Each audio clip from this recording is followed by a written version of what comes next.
Pakaian bandel bukan sesuatu perkara asing buat rakyat Malaysia. Di setiap pelosok negeri pasti ada yang menjual bandel, tidak kira jenis pakaian sama ada pakaian biasa, vintage maupun pakaian berjenama. Ianya pasti dicari dan digayakan seperti pakaian baru. Dalam mengenali kehidupan bandel serta kisah di sebalik penjualan bandel, kami menemu ramah pemilik kedai bandel yang sudah lama berkecimpung dalam industri perniagaan baju terpakai.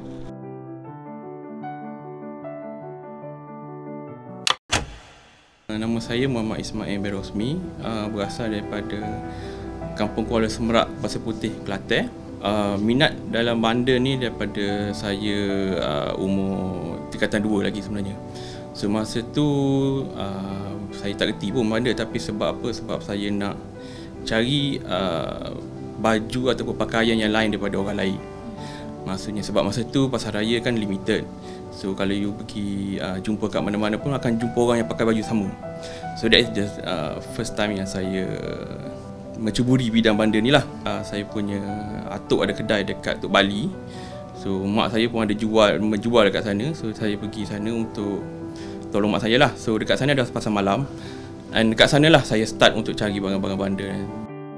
Setiap pekerjaan yang dilakukan dengan usaha serta semangat yang ada, pasti ianya akan membuahkan hasil. Perniagaan bandel sering menjadi tanda tanya, adakah hasilnya menguntungkan atau merugikan peniaga kerana penjualannya agak murah berbanding pakaian lain. Selalunya bandel ni dia akan kategorikan 3 kategori, macam barang kepala, barang tengah ataupun barang ekor. So macam itulah, melalui situlah you akan buat harga berdasarkan dia punya kos guni tu. And then berapa you akan dapat untung. You akan project lah based on satu guni tu berapa you akan dapat untung. So, sebab bila you buka kedai, you kena ada cash flow yang laju. So tak semestinya you kena jual mahal, tapi you kena jual biar dapat modal and dapat untung sikit pun tak apa, tapi you cash flow tu laju lah. Dari segi menguntungkan tu depend pada orang tu punya business. Bandel sering dikategorikan mengikut jenis pakaian seperti vintage, pakaian berjenama dan pakaian biasa. Ada juga yang klasifikasikan mengikut jenis kedai, iaitu butik atau bandel selam. Akan tetapi bagi Ismail, jualan pakaian bandel ini tiada perbezaannya. Dia sebenarnya dia tak ada beza pun, dia hanya medium of macam mana kita jual barang tu. So dari segi barang tetap sama. Bila orang kata bandel selam tu sebenarnya macam saya pun suka pergi cari barang dekat pasar malam, kedai-kedai bandel lain. So itu yang definition of selam yang orang cakap tu. And then yang online tu macam biasa you akan jual benda sama tapi melalui medium online lah, Facebook ataupun anything else lah. And then untuk yang butik tu saya rasa kedai lah kot maksud dia kan. So saya rasa tak ada beza pun. Dari segi barang tu start sama, cuma method you nak cari barang dengan medium you nak jual barang tu saja beza dia. Dalam era kini, pembeli lebih cenderung menggunakan platform atas talian untuk membeli barang yang mereka inginkan. Termasuk perniagaan bandel, mereka juga menjual pakaian terpakai itu di platform atas talian untuk menarik minat pembeli kerana ianya lebih mudah serta menarik minat para pelanggan.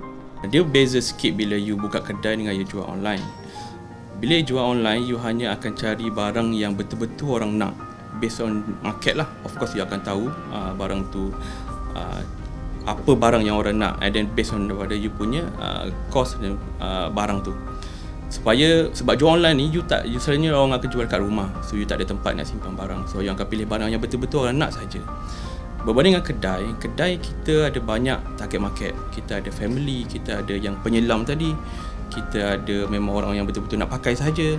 So untuk kedai dia kena ada variety, dia kena ada banyak barang yang untuk semua orang lah. Pecah guni bandel boleh dikatakan sebagai rezeki terpijak apabila penjual menemukan barangan yang berharga. Terdapat kisah di sebalik pecah guni yang menguntungkan penjual apabila menjumpai sejumlah wang dalam bentuk yen ketika pecah guni. Ismail juga ada berkongsi kisah di mana beliau menjumpai barangan berharga. Yang baju branded tu selalu jumpa lah, yang harga yang boleh jual 2-3 ribu, yang tu biasalah kan. So tapi barang pelik macam yang orang kata jumpa belian emas duit-duit lama ke, duit yang ibu-ibu ke, yang tu dekat saya tak pernah jumpa lagi lah. Yang pasal jumpa barang pelik-pelik masa buka bandar tu, saya pernah dengar lah yang ada orang pernah jumpa belian yang harga dia RM60,000, RM160,000. And then yang pasal dia jumpa baju, dekat button dia ada emas, yang tu saya boleh confirm sebab benda tu berlaku dekat saya punya kampung lah. Bukan sekadar penemuan dalam bentuk wang, akan tetapi barangan berharga lain juga pernah dijumpai ketika pecah guni. Dekat Malaysia ni, banyak orang yang belah guni bandar. Sebenarnya banyak lagi cerita, tapi kita je tak tahulah. Yang tu dia orang simpan sendirilah. Cincin selalu jumpa, rantai emas, benda tu benda biasa sebenarnya. Itu je lah yang saya dengar lah. Tapi untuk diri saya sendiri memang saya tak pernah. Duit shilling, tiket LRT, chewing gum, benda-benda macam tu lah. Dalam pada kegembiraan ketika terjumpa barangan berharga, penjual juga pernah terjumpa barangan yang aneh. Akan tetapi mereka lebih memilih untuk membuang barangan tersebut daripada menyimpannya kerana khawatir sekiranya berlaku perkara yang tidak diingini. Kita orang selalunya masa kita belah bandar tu, kita tak adalah terlalu teliti tengok kan, nampak benda pelik kita buang je. Kita takut kan. Kami juga sempat menemu ramah peminat bandel yang sedang memilih pakaian di kedai tersebut mengenai pemilihan bandel yang mereka minat serta kisah pembelian bandel yang mereka tidak pernah lupa. Kira memang suka fashion lah. Kira suka baju seluar. So kita suka bandel sebab beli barang-barang yang dah yang branded tapi dengan harga yang murah lah, yang kita boleh mampu milik lah. Sebab sekarang pun dah ada orang yang dah tahu barang, kiranya barang yang mahal pun dia orang dah boleh jual mahal, tapi kena rajin je lah.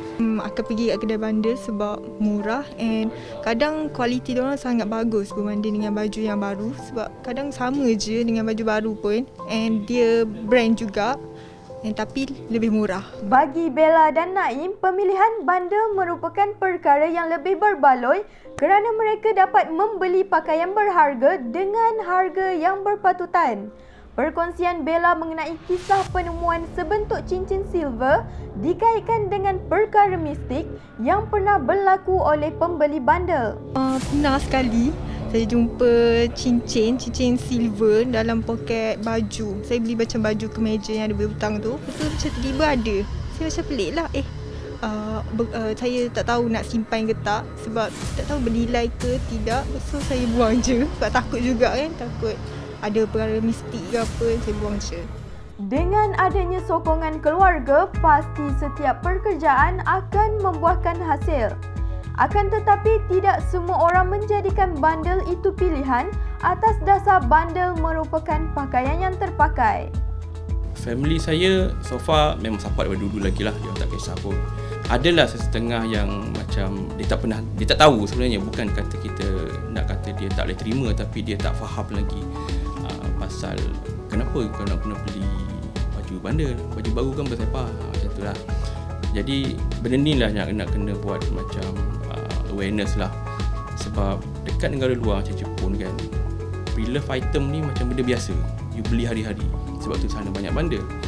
Bagi Ismail, dia ingin merubah pemikiran rakyat Malaysia mengenai pemilihan bandel dengan adanya kedai atau butik yang memberikan keselesaan buat para pembeli. So mindset kita, mentaliti orang Malaysia lah terutamanya, dia terlalu macam dia ada skeptikal sikit kalau bab yang use punya barang ni. Tapi tujuan utama orang yang membeli barang bandar ni sebab dia nak kualiti dia sebenarnya dengan harga yang murah. So saya buat macam ni, macam dia ada aircon sikit, sebab saya nak orang luar yang tak biasa beli bandar ni selesa.